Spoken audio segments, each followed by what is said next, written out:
Hai, jumpa lagi dengan saya, Kim The Inspirations by The Terrace. Video kali ini saya akan membahas tentang pengalaman saya. Saya akan menceritakan pengalaman saya menggunakan trading cara santai ala Abraham Santosa yang dimodifikasi sesuai dengan kebutuhan saya. Nah, jadi teman-teman, saya ini belajar trading cara santai, mengambil kelasnya Pak Abraham Santosa itu di bulan November tahun 2020 ya. Dan menurut pendapat saya, pada saat saya belajar teknik ini di kelas ya, itu wah, ini harusnya adalah sesuatu yang harus dipelajari oleh semua trader ketika dia baru belajar forex gitu. Karena di situ Pak Abraham menjelaskan mengenai bagaimana cara menghitung penggunaan lot size ya, ketika misalnya saya menggunakan akun dengan kontrak size sekian ratus ribu, misalnya 100.000 katakanlah.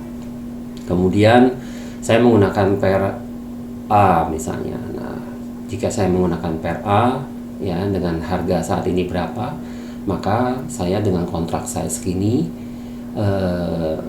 saya perlu menggunakan modal berapa gitu ya, untuk saya bisa buka paling tidak lot terkecil yaitu 0,01 katakanlah. Dan kalau misalnya modal saya nggak cukup, berarti saya bisa menggunakan alternatifnya adalah menggunakan akun sen gitu.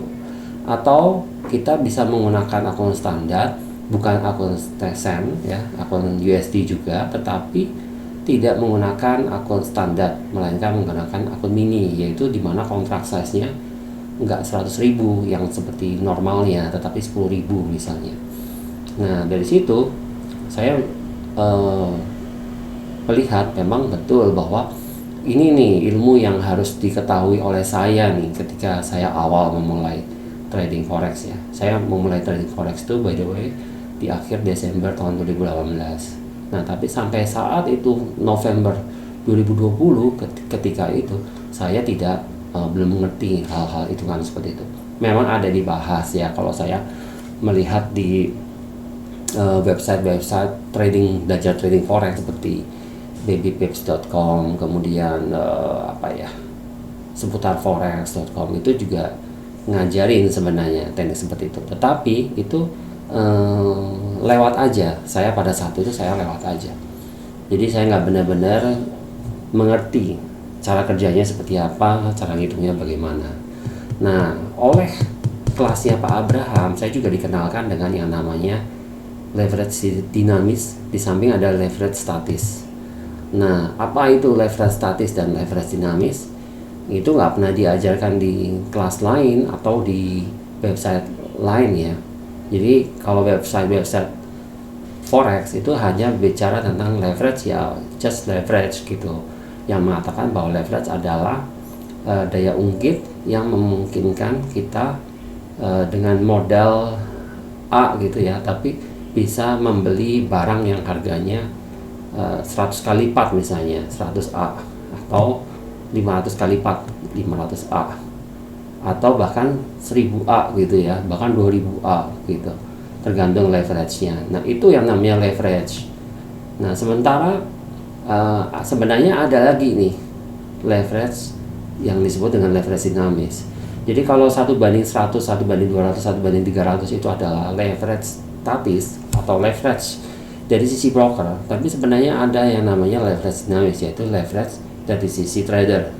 Jadi tergantung kita sendiri nih, kita mau memanfaatkan seberapa banyak sih dari leverage yang disediakan oleh broker tadi, misalnya 1:100, apakah saya mau memanfaatkan seluruhnya atau sebagian.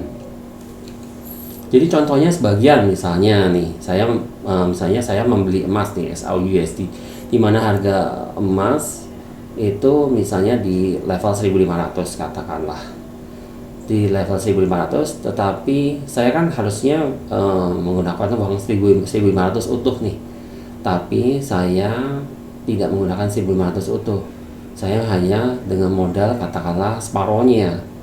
Nah, berarti kan separohnya itu di berapa ya, 750 ya kalau nggak salah. Nah, 750 berarti saya harus memperhitungkan seandainya emas itu turun harganya dari pada saat saya beli 1.500 turun menjadi 750, itu saya tidak MC, artinya modal saya cukup. Nah itu kan harus dihitung tuh bagaimana menghitungnya. Nah itu di kelas trading cara santainya Pak Abraham itu saya belajar hal itu, dan itu sebenarnya rumus-rumus seperti itu banyak bisa ditemukan, teman-teman bisa menemukan di seputar forex, di babypips.com dan sebagainya. Nah, jadi ketika dia turun 1 pip itu berapa modal yang diperlukan gitu ya. Jadi sebenarnya di sini itu kita nggak bicara leverage lagi, tetapi berapa sebenarnya modal yang diperlukan ketika karena dia harus menahan kan. Artinya gini, kita tuh ke broker nih, saya beli emas misalnya, harga emasnya 1 gram ya tadi ya, satu lot misalnya 1.500 tadi lah katakanlah. Nah kemudian ketika dia harganya turun 100 gitu, kalau kita hanya dengan uang 100 aja, 100 dolar aja, berarti ketika dia turun 100, uang kita habis, akan diambil oleh broker. Karena ya jaminan buat broker apa ya kan, kalau kita tidak punya uang, ya hanya uang yang kita serahkan ke broker itu kan ya, 100 dolar itu akan habis ketika dia turun 100 juga gitu. Jadi itu sih teman-teman. Jadi ilmu-ilmu seperti ini itu ilmu yang sebenarnya sangat simpel, sederhana, matematikanya juga sangat sederhana, tetapi ilmu seperti ini yang sering dilewatkan oleh kawan-kawan trader ketika mereka memulai belajar forex. Jadi mereka cenderung langsung jump di penggunaannya. Oh, cara nginstal MT4 gimana, udah nginstal di handphone. Kemudian cara open buy gimana, cara open sell gimana, udah tahu nih cara buy, cara sell, lalu cara close profitnya gimana, close cut lossnya gimana, udah tahu, udah langsung main gitu kan. Terus paling mereka mau belajarnya supaya entry-nya sesuai dengan tren dan sebagainya, belajar moving average lah, apalah gitu kan, atau Bollinger Band lah. Jadi mereka langsung jump ke cara ngitung dan sebagainya. Mengenai hitungan lotnya ini mereka nggak peduli, nggak terlalu perhatikan. Pokoknya mereka tahunya paling kecil 0,01. Lalu mereka merasa bangga harus pakai akun standar gitu ya. Kalau pakai akun sen merasa gimana, kayak takut dibully sama teman-teman orang-orang trader forex yang lain dan sebagainya. Nah ini kan menunjukkan karena tidak tahu sebenarnya. Kalau mereka tahu, mereka kan tahu manfaat dari akun sen itu apa, akun standar gimana cara makainya, dan akun mini dan berbagai macam tipe akun mereka akan explore gitu ya, akan tahu gitu. Maksudnya saya pakai strategi ini misalnya, oh saya pakai swing, berarti akun apa nih yang cocok untuk swinger misalnya, seorang trader swing gitu kan. Nah itu teman-teman, jadi ini saya hanya cerita aja, jadi apa yang menjadi pengalaman saya ketika saya mulai trading, belajar dengan teknik cara santai ini, saya menemukan itu. Nah tetapi pada waktu itu saya berpikir, wah ini Pak Abraham sendiri juga mengatakan bahwa mesti cari pair yang harganya lagi murah. Nah kalau misalnya tidak ada, kan pair kan sebenarnya forex itu kan tidak bisa terlalu tinggi dan tidak bisa terlalu rendah, dia akan cenderung mencari keseimbangan. Jadi akibatnya akan sulit sebenarnya untuk trading dengan cara santai di forex pair ya.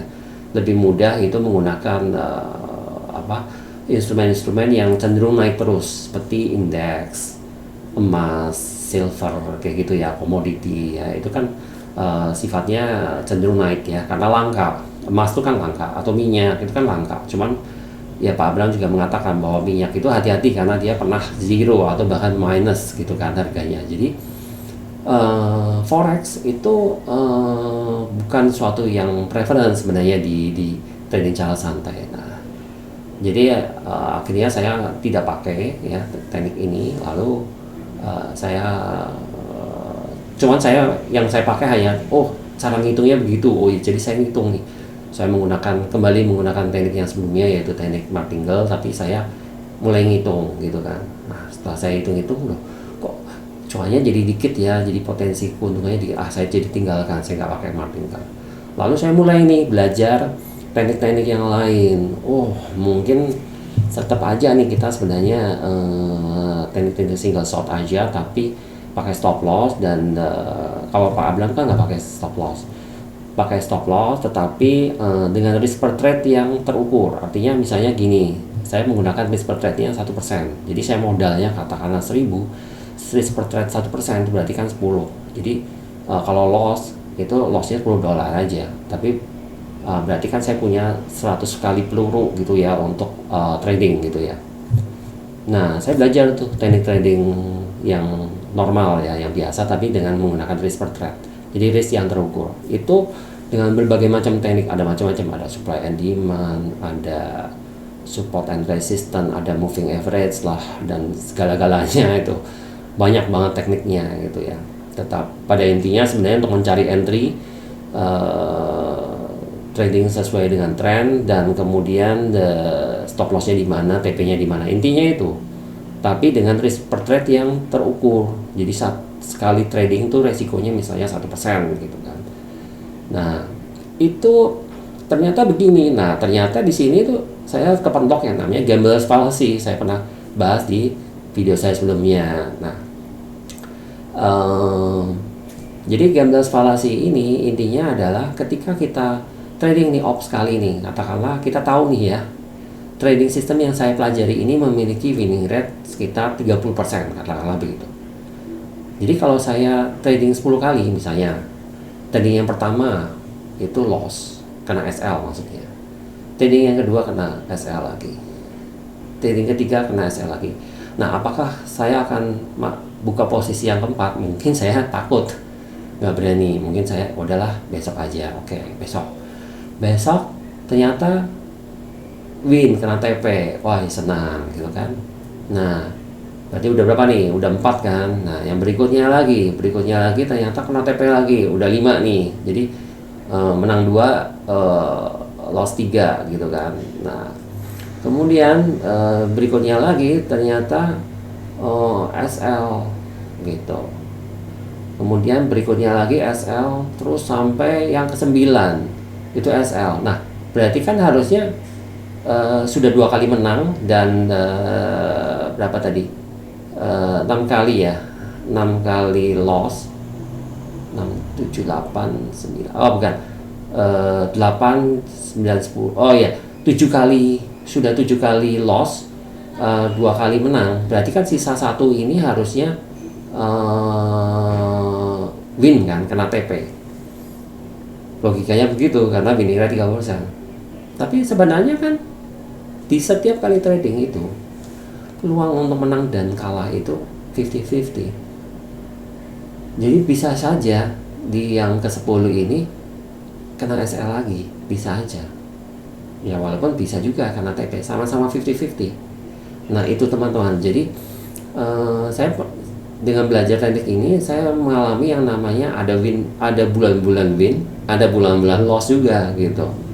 Nah, harapannya bulan winnya lebih banyak, tapi kan kadang-kadang kita sebagai orang biasa itu psikologinya jadi nggak berani gitu loh, bener nggak sih gitu kan. Jadi kita mulai turunin, misalnya nih risk rewardnya tadinya 1:3, turunin jadi 1:2. Weh, winnya lebih banyak nih 1:2, tapi tetap nggak nutup.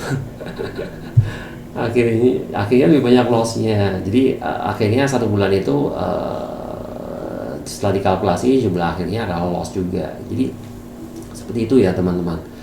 Nah, itulah kelemahan dari teknik trading dengan menggunakan risk per trade yang terukur. Kemudian kita menggunakan teknik analisis, terserah mau ya, bisa juga funda juga sih, dengan teknik tertentu, entah supply and demand, support resistance, moving average gitu kan. Nah, saya melihat bahwa pada dasarnya mau teknik apapun ya itu baik ya, itu baik, tapi walaupun winning rate dikatakan 30% kah, 40% kah, tetap di setiap kali kita buka posisi itu sebenarnya antara win dan loss itu 50-50. Itu sebenarnya itu yang penting. Nah, itu yang namanya gambler's fallacy teman-teman. Jadi kita selalu berpikir bahwa oh ini aku udah win, aku udah loss sebanyak 7 kali, pasti yang berikutnya ini akan win. Itu kan kayak keyakinan palsu, karena kayak suatu keyakinan yang dipaksakan berdasarkan dari peristiwa-peristiwa sebelumnya, tetapi sebenarnya itu acak, sama acaknya. Jadi sebenarnya peluangnya 50-50. Nah, kita nggak bisa seperti itu. Nah, tekniknya Pak Abraham itu adalah meletakkan stop loss. Kita menghitung lotnya dengan berdasarkan pada stop lossnya itu di tempat yang tidak tersentuh.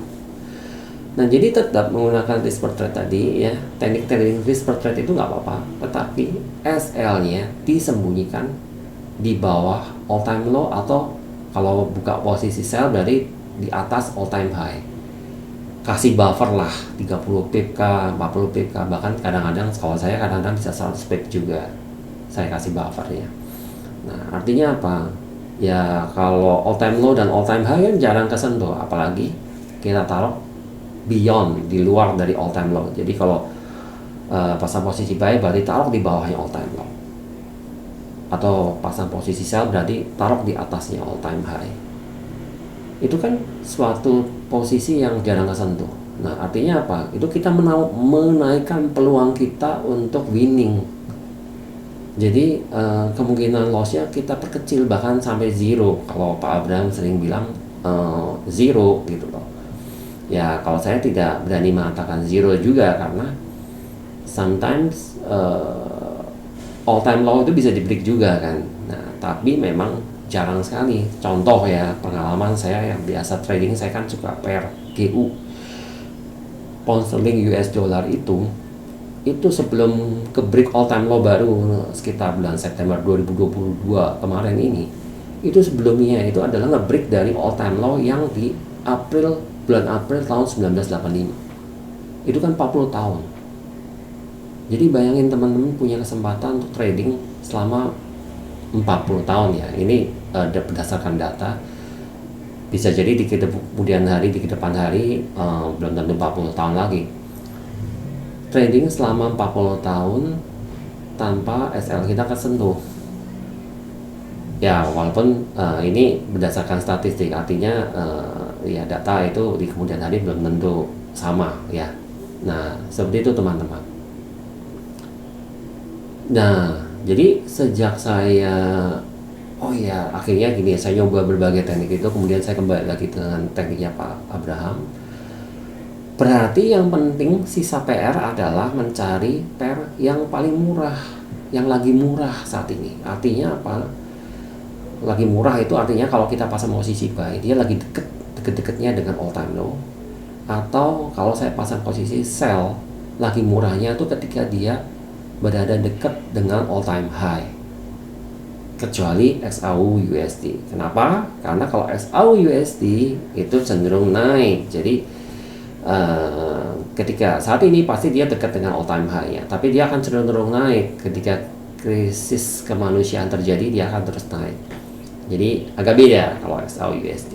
Jadi Pak Abraham cenderung menggunakan XAU USD, teknik trading santainya. Saya di sini lebih senang menggunakan pair forex. Kenapa? Karena pair forex lebih banyak pilihannya. Jadi saya tinggal cari aja dari pair-pair ini ya, forex mana yang paling mendekati all time low atau paling mendekati all time high. Udah. Lebih dekat ke all time low atau lebih ke all time high. Kalau lebih dekat ke all time low ya, katakanlah di bawah 10%, berarti kan dekat banget nih. Jadi katakanlah kita taruh ya dari all time low ke all time high itu 100%. Nah, di bawah 10% lokasi price sekarang dengan all time low-nya, itu berarti dia bagus banget itu loh. Atau di bawah 10% kedekatannya dengan all time high, itu berarti bagus banget. Kalau yang lebih dari 10% itu saya abaikan ya. Area-area tengah ini saya abaikan. Jadi saya selalu mencari yang di bawah 10%. Nah, berarti saya harus develop sebuah tool untuk menghitung itu, untuk mencari itu, untuk melakukan screening pair-pair tersebut. Nah, makanya saya menggunakan investor tool yang sudah saya sering sharing di video-video saya sebelumnya. Mungkin teman-teman bisa buka lagi video-video saya sebelumnya, atau sering saya posting juga di Facebook tentang investor tool ini. Nah, itulah fungsi dari investor tool ini. Nah, itu saya develop sekitar entah mulai September ke Oktober. Yang jelas bulan November itu udah kelar ya, akhir November, dan waktu itu saya siap-siap untuk pergi jalan-jalan di bulan Desembernya. Sebelum saya eh, jalan-jalan itu saya udah posting itu di MK5. Nah, tapi sempat saya intip. Jadi saya nggak sempat trading menggunakan itu di bulan Desember, tapi saya udah intip nih pair apa aja yang di bawah 10%. Nah, itu yang saya pakai. Nah, jadi ketika saya sambil jalan-jalan nih, saya nyantai kan lagi jalan-jalan bersama keluarga. Nah, itu saya nggak buka MT4 di PC karena nggak bawa kan, maksudnya nggak memungkinkan lah. Tapi saya kan bakal pakai handphone, jadi dari handphone itu saya bisa nih, saya bisa pasang posisi. Saya ingat nih, pair apa aja nggak banyak ya, yang di bawah 10% itu paling cuma 3 pair pada waktu itu. Jadi paling saya main dari 3 pair itu, saya mainin udah yang mana, oh ini lagi murah. Saya lihat murahnya gimana, ya saya lihat misalnya pergerakan hari ini antara harga 100 sampai 500 gitu ya. Ya udah, saya berarti buka harganya di harga 100 ya. Terus TP-nya di mana nih? Di harga 500 udah. Jadi dalam satu hari, sekarang nih hari ini paling rendahnya di 100, saya buka entry-nya di 100, pasang buy limit.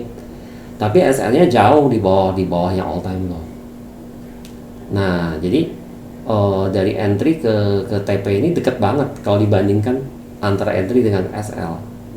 Ya karena yang ke TP-nya lebih dekat daripada ke SL-nya, ya potensi kena TP kan jauh lebih mungkin kan terjadi daripada yang kena SL. Prinsipnya seperti itu teman-teman. Saya lakukan tuh pada saat lagi nyantai, bener-bener nyantai, bener-bener nggak mikir lagi. Pokoknya saya tahu, saya tinggal ngitung lotnya berapa. Nah, cara ngitungnya kan gampang. Saya nggak harus pakai kalkulator, saya nggak harus pakai hitung-hitungan di Excel atau coret-coret di kertas, nggak perlu. Rumus yang saya udah pelajari dari Pak Abraham itu saya nggak pakai. Yang saya lakukan gimana? Saya buka Forex Lot Size Calculator. Itu bisa di-download di HP. Jadi dari Android Google Play Store itu saya tinggal download, kemudian tinggal ada banyak sekali di Google Play Store yang menyediakan software ini, cara ngitung lot size calculator, Forex Lot Size Calculator itu. Nah, jadi saya tinggal hitung itu, saya tahu entry-nya di mana. Ya, entry ini teman-teman sebenarnya terserah ya, mau law of the day seperti yang saya bilang tadi, kemudian TP-nya di resistance of the day seperti yang saya bilang tadi. Terserah mau pakai yang lain juga nggak apa-apa. Misalnya pakai supply and demand, boleh. Tapi pasang posisinya buy ya kalau dia dekat dengan all time low. Kalau dekat dengan all time high tinggal pasang posisi sell gitu. Tekniknya terserah mau pakai supply and demand. Di sini ada area supply and demand nih, ada area base misalnya. Saya mau entry di sini, ya silahkan gitu. Nah, saya sambil jalan sambil lihat, ini kayaknya entry-nya di sini aja gitu. Gampang banget. Jadi SL-nya itu taruh jauh di bawah all time low, selesai, tinggal hitung lotnya. Itu nyantai banget tuh, kita nggak kepikiran sama sekali mau ada NFP lah, ada news ini, nggak kepikiran. Jalan aja, santai aja udah, sambil jalan, sambil makan. Justru kita perlu pengalihan isu, pengalihan dari MetaTrader itu, entah itu kegiatan apa yang buat kita sibuk, sehingga kita nggak sibuk ngeliatin. Kalau kita ngeliatin, kita kalau pikirannya apa? Wah, ini kok udah tuntun terus, kayaknya saya mau buka averaging nih. Bisa juga pakai averaging, bukannya nggak bisa. Nah, saya juga pakai, kadang-kadang saya pakai teknik averaging itu. Tapi itu gara-gara karena keseringan lihat sebenarnya. Tapi averagingnya tetap, jadi di posisi averagingnya juga tetap menghitung lotnya berdasarkan lokasi SL di bawahnya all time low juga gitu, dengan risk per trade-nya yang sama. Jadi saya nggak pakai risk per trade-nya, nggak sampai 100% nya dipakai gitu ya, tapi ya 10% katakanlah. Kemudian nanti saya averaging lagi, ini risk per trade-nya juga 10% lagi gitu. Misalnya turun lagi, saya buka lagi ya, tapi turunnya nggak setiap kali turun saya pasang ya, biasanya selang 2-3 hari kemudian baru saya pasang. Saya nggak mau terlalu deket soalnya, dan saya biasa cari titik-titik support lagi untuk entry-nya gitu teman-teman. Dan hasilnya lumayan ya. Jadi Januari itu saya baru benar-benar bisa menggunakan investor tool, dan hasilnya lumayan di luar ekspektasi. Saya bisa mencapai 10%, padahal ekspektasi saya waktu itu, karena Pak Abraham juga sering mendengungkan ya, 30% setahun gitu ya, berarti kan 3% per bulan ya, kurang lebih. Nah, ternyata kemarin tuh bulan Januari bisa mencapai 10%, which is itu benar-benar di luar ekspektasi saya ya. Walaupun memang secara keseluruhan akun saya itu masih loss ya. Karena apa? Karena kan 1 bulan selama saya menggunakan akun tersebut, itu kan akun itu saya masih saya pakai berbagai teknik kan, seperti yang saya bilang tadi. Jadi saya pernah sempat menggunakan teknik Abraham, kemudian saya sempat ganti menggunakan teknik yang lain ya, supply demand dan lain-lain, tapi saya masih mengalami loss dan sebagainya. Bukan berarti saya mengatakan supply demand atau support and resistance itu jelek ya, atau moving average itu jelek, enggak begitu. Tapi pada intinya adalah itu tidak cocok aja gitu untuk ketika saya menghitung posisi SL-nya. Semua ilmu itu tetap saya pergunakan. Jadi risk per trade-nya, teori risk per trade-nya tetap saya pergunakan, tetapi dengan alokatif equity yang tepat gitu. Benar-benar saya hitung loss size-nya dan saya taruh SL-nya. Kuncinya tuh di situ.